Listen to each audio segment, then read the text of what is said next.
भले वो सरकारी स्कूल में पढ़ा रहे हैं, लेकिन सरकार उन्हें सरकारी कर्मचारी की मान्यता नहीं दी है। ईपीएफ है सो निजी क्षेत्र के कर्मचारियों के लिए है और जीपीएफ है सरकारी कर्मचारियों के लिए है। जोहार दोस्तों, जय हिंद दोस्तों, सबों को मेरे चैनल पर स्वागत है। ईपीएफ और जीपीएफ में अंतर बताएंगे। ईपीएफ और जीपीएफ में क्या क्या अंतर है। झारखंड के सहायक अध्यापक, सीआरपी, बीआरपी, कस्तूरबा गांधी के शिक्षक एवं शिक्षेतर कर्मी, एमएस कोऑर्डिनेटर एवं अन्य को सरकार के द्वारा ईपीएफ से जोड़ने के लिए सभी जिलों को पत्र जारी किया गया है। तो इसमें ईपीएफ क्या होता है, जीपीएफ क्या होता है।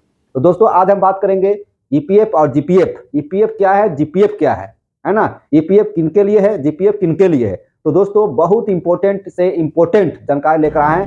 पूरे झारखंड में ईपीएफ का चर्चा हो रहा है क्योंकि जितने भी हमारे सहायक अध्यापक बंधु हैं सभी को ईपीएफ का लाभ मिलने जा रहा है। लेकिन कोई ऐसे भी सहायक अध्यापक होंगे जिन्हें ईपीएफ का लाभ नहीं मिलेगा।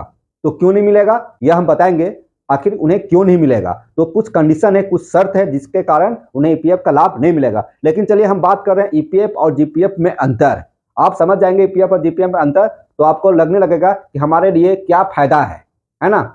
ईपीएफ में ही आपको रहना है तो ईपीएफ हमारे लिए कितना फायदा है, जीपीएफ किनके लिए है और फिर उनके लिए क्या फायदा है। चलिए आइए दोस्तों सीधे ले चलते हैं। देखिए ईपीएफ जैसे हम जानते हैं ईपीएफ, तो ईपीएफ का फुल फॉर्म क्या होता है। ईपीएफ का फुल फॉर्म होता है एम्प्लॉय प्रोविडेंट फंड, कर्मचारी भविष्य निधि। उसी तरह से जीपीएफ, तो जीपीएफ का फुल फॉर्म होगा दोस्तों जनरल प्रोविडेंट फंड, मतलब सामान्य भविष्य निधि। देख रहे हैं दोनों में थोड़ा सा अंतर, ई और जी का अंतर है ना। ई का अंतर है सिर्फ ई से एम्प्लॉय हो गया, यहाँ जी से जनरल हो गया, मतलब सामान्य भविष्य निधि है और कर्मचारी भविष्य निधि है। ठीक है, अब देखिए दूसरा अंतर बता रहे हैं। जो ईपीएफ है वह निजी क्षेत्र के कर्मचारियों के लिए होता है। निजी क्षेत्र मतलब कोई कंपनी है, ठीक है। बहुत सारे कंपनियों में कामगार होते हैं, बहुत सारे कंपनियों में 100, 200, 50, 60 वर्कर काम करते हैं, तो उन्हें ईपीएफ की सुविधा दिया जाता है। 1952 एक्ट के तहत ईपीएफ की शुरुआत किया गया और सभी कर्मियों को ईपीएफ का लाभ दिया जाता है। ईपीएफ है निजी क्षेत्र में जो काम कर है उनके लिए, है ना। ईपीएफ किनको मिलता है, निजी क्षेत्र के कर्मचारियों के लिए है। तो जीपीएफ है सरकारी कर्मचारियों के लिए है। यहाँ लिख सकते हैं, यहाँ के लिए है तो यहाँ के लिए लिख देते हैं तो ज्यादा समझ में आएगा।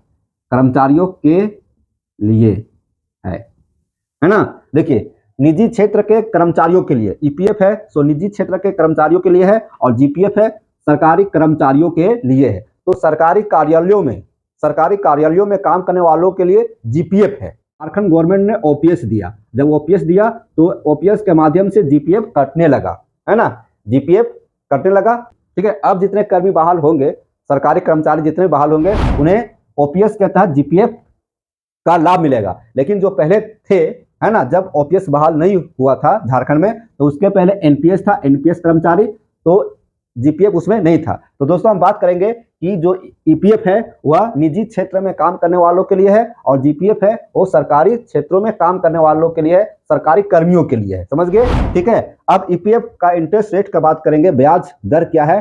तो 8.15% है, मतलब 8.15% है ईपीएफ का ब्याज दर, है ना। और देखिए ये अकॉर्डिंग टू जनवरी 2024 के अनुसार, 2024 के अनुसार ईपीएफ का जो ब्याज दर है वो 8.15% है। वहीं पर जीपीएफ का ब्याज दर देखेंगे तो 7.1% है जनवरी 2024 के अनुसार। तो यहाँ समझ रहे हैं कि जो ब्याज दर है वह 7.1 है जीपीएफ में और वहीं ईपीएफ में 8.15% है, ठीक है। अब देखिए यहाँ पे मैच्योरिटी पीरियड, जो ईपीएफ का जो मैच्योरिटी पीरियड होता है वह होता है 58 साल। मतलब आप जब काम कर रहे हैं कोई कंपनी में या कोई संस्था में तो आपको ईपीएफ का लाभ मिल रहा है, तो ईपीएफ की कटौती उम्र के 58 साल तक ही कटेगा।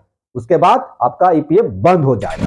भले आप रिटायर करेंगे 60 साल में, लेकिन ईपीएफ की कटौती 58 साल तक ही होगा। मतलब 2 साल यहाँ पर नुकसान हो रहा है। वहीं पर जीपीएफ की बात किया जाए तो इसका मैच्योरिटी पीरियड है 60 साल, मतलब 60 साल तक नौकरी होता है।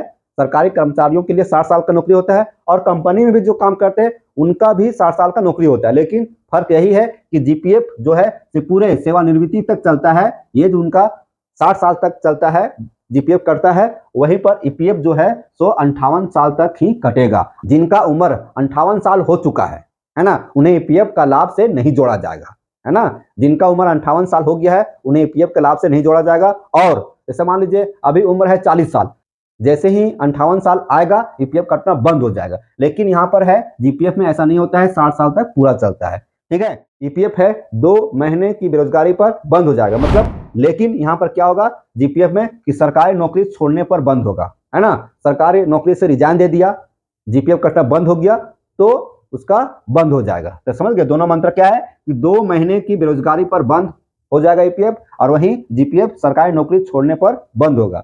अब नेक्स्ट देखिए दोस्तों, संगठित क्षेत्रों में काम करने वाले कर्मी को ईपीएफ का लाभ मिलता है। संगठित क्षेत्र मतलब ऐसा क्षेत्र जहां पर 10, 20, 30, 40, 100, 200, 500 है ना 1000 वर्कर काम करते हैं, उनको बोलते हैं संगठित क्षेत्र। तो संगठित क्षेत्रों में काम करने वाले कर्मी को मिलता है ईपीएफ का लाभ। और यहाँ पर देखिए सरकारी क्षेत्रों में काम करने वाले कर्मियों को मिलता है जीपीएफ का लाभ। मतलब जीपीएफ मतलब सरकारी, ईपीएफ मतलब हो गया टेम्पोररी या नहीं तो बोल सकते हैं निजी क्षेत्र में काम करने वाले। अब देखिए यहाँ पे कार्यरत कर्मी ईपीएफ में जो कार्यरत कर्मी है ना, कार्यरत कर्मी के पेमेंट से करता है और उतनी ही राशि कंपनी देती है। मतलब कोई कंपनी में जो वर्कर काम कर रहे हैं तो उनका ईपीएफ जो कटौती होगा उनके पेमेंट से होगा, ठीक है। और जितना कटेगा उतने ही कंपनी भी देगी। मान लीजिए 1000 रुपया कोई व्यक्ति के सैलरी से पैसा कट रहा है और उतने ही कंपनी भी देगी, तो 2000 रुपया जमा हो रहा है।